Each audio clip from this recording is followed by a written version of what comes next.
오늘은 하나님께서 자신의 삶으로 맹세하시다라는 제목으로 같이 하나님의 말씀 나누도록 하겠습니다. 저는 3남매 중에 장남입니다. 제 아래로요.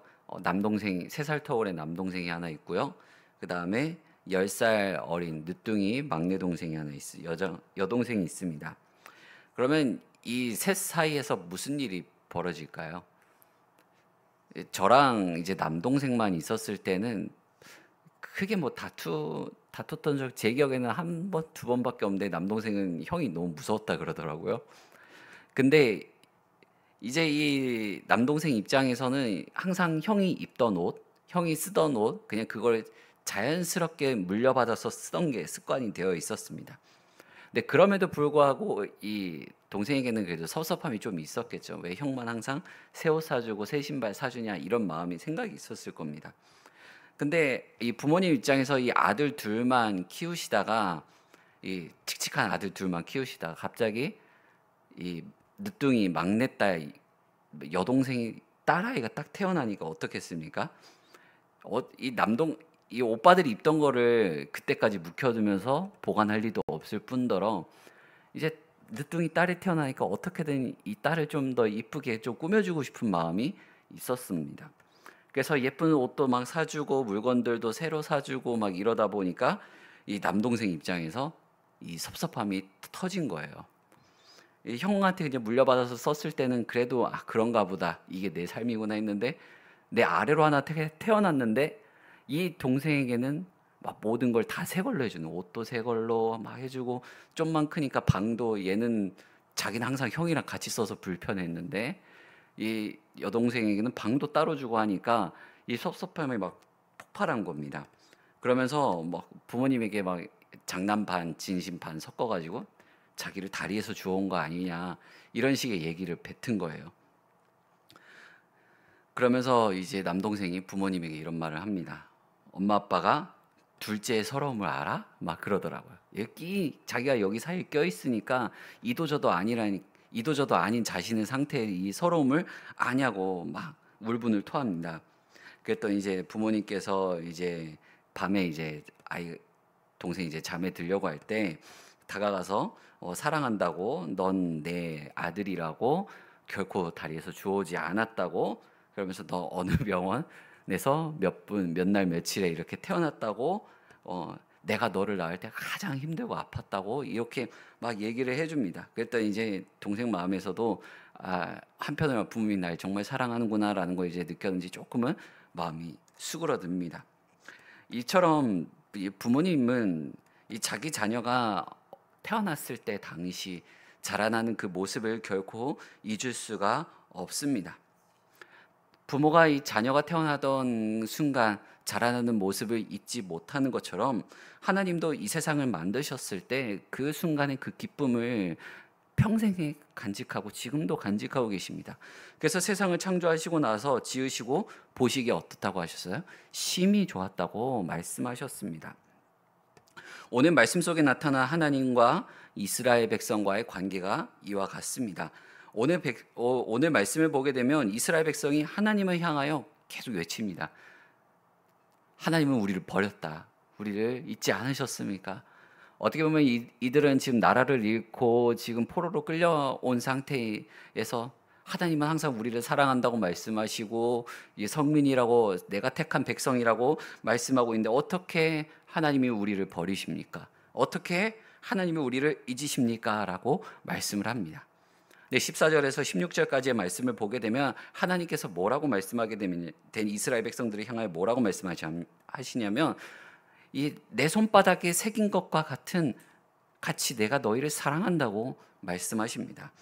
15절에서 16절까지의 말씀을 보면 여인이 어찌 그 젖먹는 자식을 잊겠으며 자기 태에서 난 아들을 긍휼히 여기지 않겠느냐. 그들은 혹시 잊을지라도 나는 너를 잊지 아니할 것이라. 내가 너를 내 손바닥에 새겼고 너의 성벽이 항상 내 앞에 있나니라고 말씀합니다. 이스라엘 백성을 향한 하나님의 사랑은요, 이 손바닥에 새긴 것과 같은 사랑입니다. 여기서 새겼다라는 말은 무슨 뜻이냐면요, 이 뭔가 물건에다가 긁어내 가지고 결코 지울 수 없는 무언가를 새겼다라는 거예요. 근데 하나님께서 자신의 손바닥에다 이스라엘 백성들의 이 생사를 긁어내 가지고 새긴 것과 같이 이스라엘 백성들을 사랑한다고 얘기하시는 겁니다. 생사를 긁어내는 게 얼마나 아픕니까? 생사를 긁어내서 생긴 흉터는 결코 잘 지워지지 않습니다. 하물며 우리가 이 손톱 자국만 하더라도 잘 지워지지 않는 흉터예요. 근데 이스라엘 백성들을 내가 잊지 않기 위해서 내 손바닥을 생사를 긁어내 가지고 내가 너희를 새겼다라는 뜻입니다. 손바닥에 이렇게 흉터처럼 남아있는 이스라엘 백성 잊을 수 있습니까? 뭐만 하면 손바닥에 보이는데요. 그것처럼 이스라엘 백성들을 향하여 내가 손바닥에 새긴 것처럼 너희를 사랑한단다. 내가 너희를 잊지 않는단다. 봐라. 내 손바닥을 봐라. 이거에 새긴 것처럼 내가 너희를 사랑한단다. 나는 결코 너희를 잊지 않는단다. 라고 말씀하고 계시는 겁니다. 하지만 하나님은 숱하게 이렇게 이스라엘 백성들을 계속 다독이시고 사랑한다고 얘기하시면서 돌아오라고 말씀을 하셨습니다. 하지만 이스라엘 백성들은 어땠습니까? 하나님을 향한 믿음을 저버리고요. 하나님을 떠났습니다. 이스라엘 백성이 하나님을 떠난 것처럼 이스라엘 백성들의 자녀들도 그들의 부모를 저버렸습니다. 우리 삶에서도 뭔가 이 자녀와의 관계가 틀어지고 엉망이 되었다고 한다면 한번 나의 믿음을 돌아봐야만 합니다. 나의 믿음이 하나님을 향한 온전한 믿음으로 서 있었는지 아닌지 말입니다. 자녀들은 바로 그 부모의 모습을 보고서 부모의 믿음이 서 있는지 안 서 있는지 그거를 피부로 느낀다라는 겁니다. 삶으로 느낀다라는 겁니다. 근데 그 판단을 이 말씀에 비추어서 봐야만 합니다. 자녀들이 떠난 이스라엘 백성에게 하나님은 뭐라고 하시냐면 너희의 자녀들이 너희의 품으로 다시 돌아올 것을 약속하십니다. 18절 말씀을 보게 되면 내 눈을 들어 사방을 보라 그들이 다 모여 내게로 오느니라 나 여호와가 이르노라 내가 나의 삶으로 맹세하노니 내가 반드시 그 모든 무리를 장식처럼 몸에 차며 그것을 띠기를 신부처럼 할 것이라 라고 말씀합니다. 하나님은 자녀들이 다시 너희의 품으로 약속의 땅으로 돌아올 것을 말씀하시는데 그게 어떻게 되냐면 이 땅이 미어 터질 정도로 너희의 자녀들이 돌아올 것을 약속하십니다. 시온이 하나님이 임재하는 그 장소가 폭발적으로 불어난 인구와 자녀들로 말미암아 너희가 놀라게 될 것을 말씀하고 있습니다. 우리 부모님도 어떻습니까? 자녀가 잘 되면 어때요? 이게 자녀 칭찬이 입에서 떠나지 않습니다. 어디 가서 막 계속 자연스럽게 뭔 얘기를 하다가도 우리 아들이 우리 딸이 어땠는데 그런 얘기가 흘러나옵니다. 그런 얘기가 나오도록 하나님이 하시겠다고 말씀을 하고 계시는 겁니다. 하나님의 회복의 역사 그리고 부흥의 역사의 한 증거가 뭐가 되냐면요. 자녀들이 회복되어서 교회 안으로 들어오는 겁니다. 그것을 하나님께서 약속해 주고 계십니다. 근데 이 회복의 역사를 경험하기 위해서는 어떻게 하냐면요. 우리가 먼저 우리의 죄를 고백하면서 주님 앞에 나아가야만 합니다. 우리의 죄를 주님 앞에 철저하게 내려놓고 회개해야만 그 회복의 역사가 이루어지게 됩니다.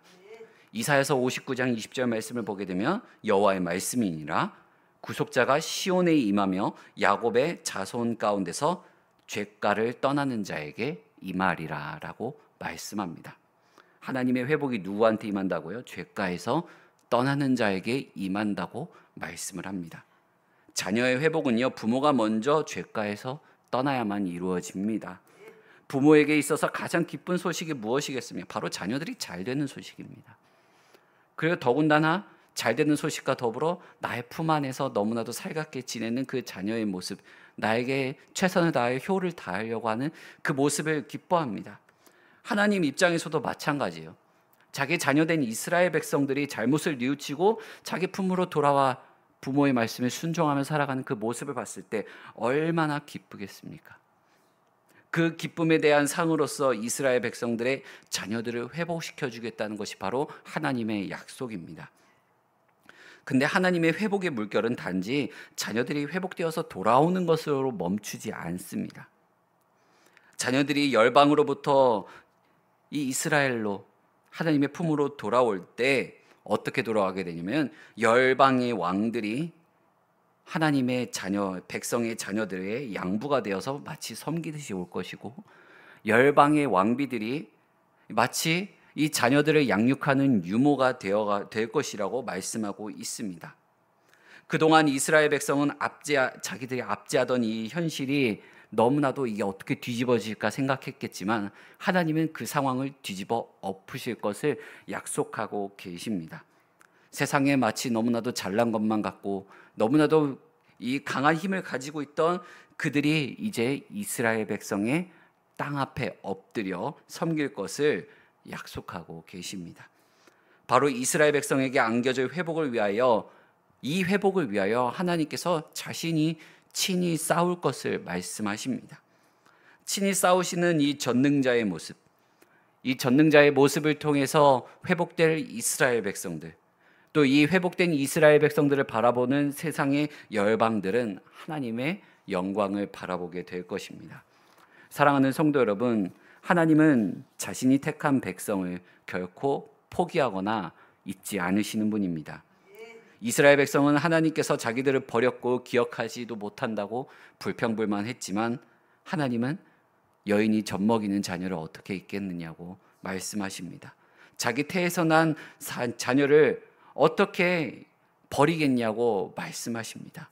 이처럼 내 손바닥에 너희를 새겼다라고 말씀하시고 보여주시면서 내가 너희를 잊지 않았다, 너희를 사랑한단다라고 말씀하십니다. 그리고 자신의 온 생애를 통해서 이 약속을 지키겠다고 이스라엘 백성들에게 말씀하십니다.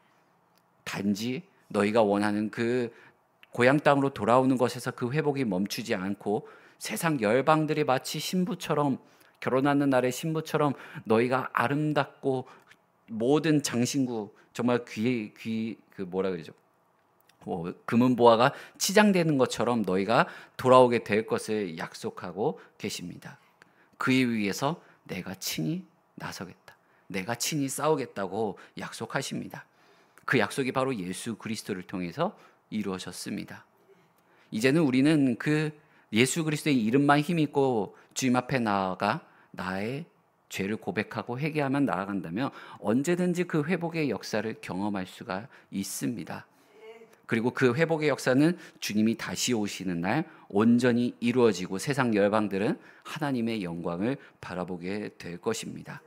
사랑하는 성도 여러분, 하나님은 자기들을 돌보지 않는다고 불평불만하는 이스라엘 백성들에게 사랑으로 응답해 주셨습니다.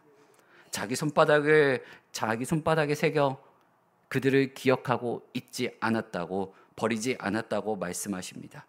여러분 한 분 한 분이 우리의 자녀들이 하나님의 손바닥에 새긴 바 되었음을 잊지 말으시길 바랍니다. 그렇다면 우리의 죄를 철저히 하나님 앞에 고백하고 회개할 줄 알아야만 합니다. 자녀에게 잔소리하고 자녀에게 잘못을 따지기보다 먼저 내 자신을 말씀 앞에 비추어서 나의 이 죄된 모습에서 먼저 떠나고, 내가 이 자녀에게 잔소리하고 화내기 전에 내가 하나님 앞에 뭔가 잘못한, 또한 범죄한 모습은 뭐가 있었을까 한번 되돌아보시기 바랍니다. 바로 그 길이 최선의 길입니다. 자녀가 회복될 수 있는 최선의 길입니다. 그리고 그 성도들이 넘쳐나게 될 때 교회의 부흥은 자연스럽게 따라오게 될 것입니다. 그 부흥의 시작이 바로 우리들로부터 시작되게 됩니다.